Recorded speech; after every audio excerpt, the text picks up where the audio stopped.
Ripartiamo da qui, da capo, dal 4 maggio 2004, dossier 27938/04, atto reperito nella cancelleria del giudice Stefano Maria Pia Civardi a circa un anno dai fatti.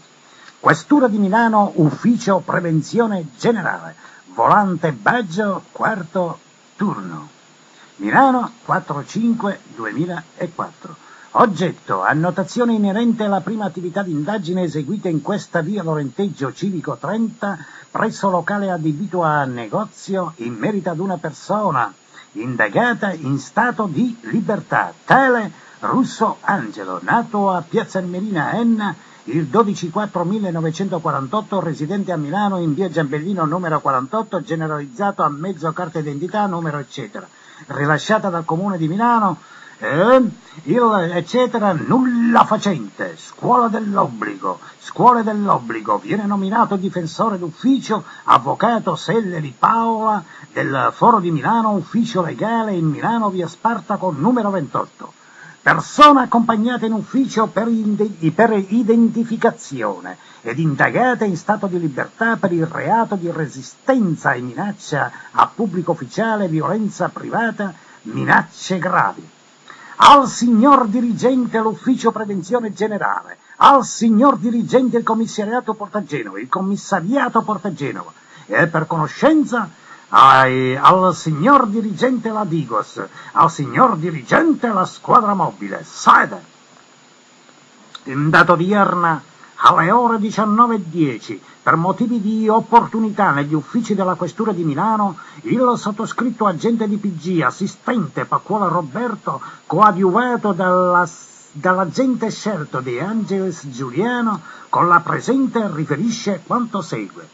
Alle precedenti ore 16:15, su disposizioni della locale CO, questo equipaggio si portava all'indirizzo in oggetto in merito ad una lite verbale, in merito all'affitto del summenzionato locale. Giunti sul posto si prendevano contatti con il richiedente, tale Corriero Francesco, nato a Bari, residente a Milano in via Novara Civico 62, identificata a mezzo patente di guida eccetera eccetera, rilasciata eccetera dalla MCTC di Milano il 16/4/99 con scadenza eccetera. Il Francesco Corriero riferiva di aver stipulato contratto di locazione commerciale e relativo deposito cauzionale con il Russo Angelo in data 30 aprile 2004, dove gli veniva dato in affitto il locale adibito a negozio ed il retrobottega ubicato nella via Lorenteggio Civico 30, ricevendo le chiavi degli ingressi e precisando che detto contratto aveva avuto inizio il 1 maggio 2004 con scadenza il 1 eccetera, rinnovabile per altri 6 anni ad un costo di euro 5.000 annui con rate trimestrali di euro 1.250 come da documentazione esibita dal Corriero Francesco.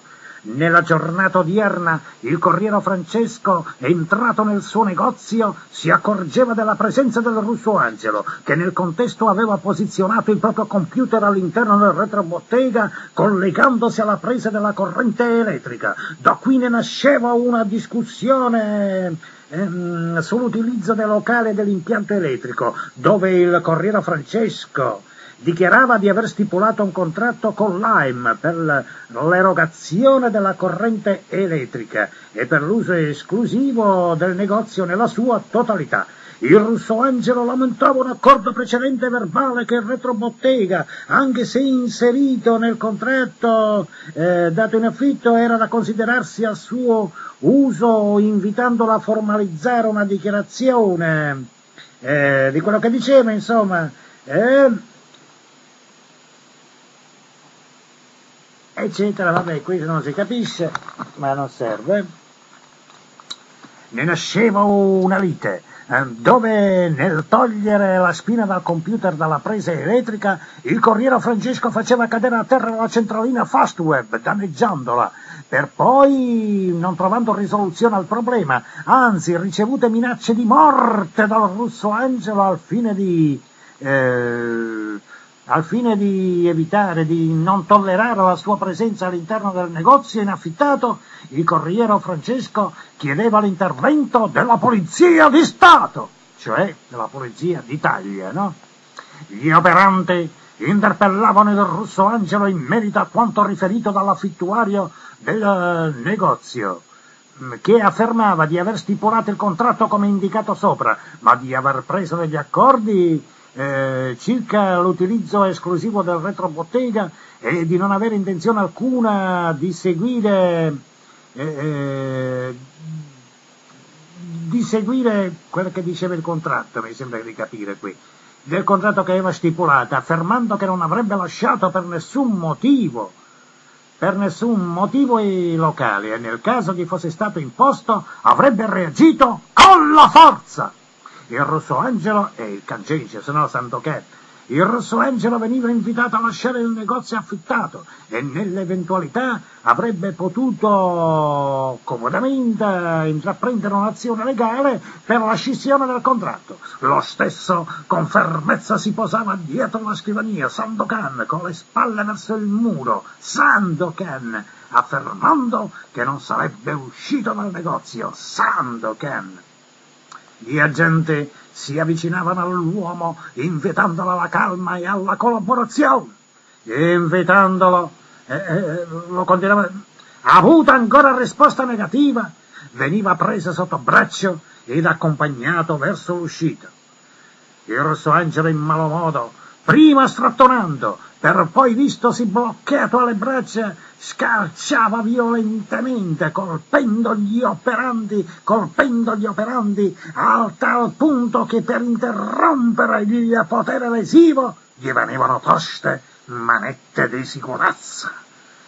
Continuando comunque a dimenarsi e sdraiatosi a terra, sbatteva volontariamente il viso sul pavimento, rompendosi gli occhiali indossati. Una delle due astine gli procurava un'escoriazione alla tempia dovuta alla rottura della stessa asta. A quel punto il rosso Angelo veniva notiziato di persone indagate in stato di libertà, ecco, per i reati già detti, no? Precisando che veniva accompagnato presso gli uffici della locale questura per essere sottoposto ai rilievi fotodatiloscopici del caso e che a richiesta rifiutava il trasporto presso il pronto soccorso per le cure del caso, giusto? Il Francesco Corriere rilasciava in merito ai fatti occorsi sommarie informazioni riportate nel verbale allegato. Persona che veniva invitata presso gli uffici del commissariato di zona, commissariato Portagino, per la possibile denuncia e querela del caso. Ecco, ammazza le pote querele. All'interno dei locali, precisamente nel retrobottega, dove era stato posizionato il computer sopra il tavolo, si rinveniva una fotocopia di una carta di soggiorno intestata a tal Omran Nermin, nata Sharbia, Rau, il 15/12/69, personale regolare sul territorio nazionale. E poi trovano altre cose. Veniva richiesto l'intervento di personale della Digos, Alfa 25.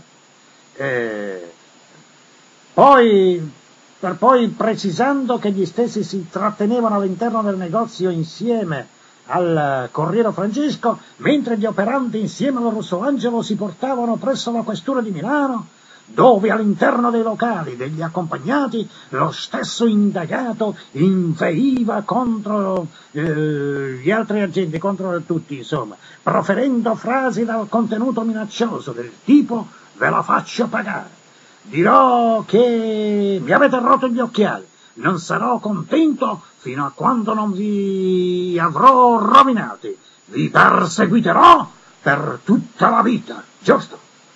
Due coppie della presente, unitamente agli atti redatti Gli stessi non venivano sottofirmati dal Rosso Angelo, che se rifiutava di ritirare copia, vengono fatti recapitare a commissariato in indirizzo per le ulteriori indagini e riferimento alla G competente. Agente DPG, Paccola Roberto. Ferma! Sì, venite. Mamma mia, quante cazzate. Il terrorista. Ecco. Creato il super terrorista stellare.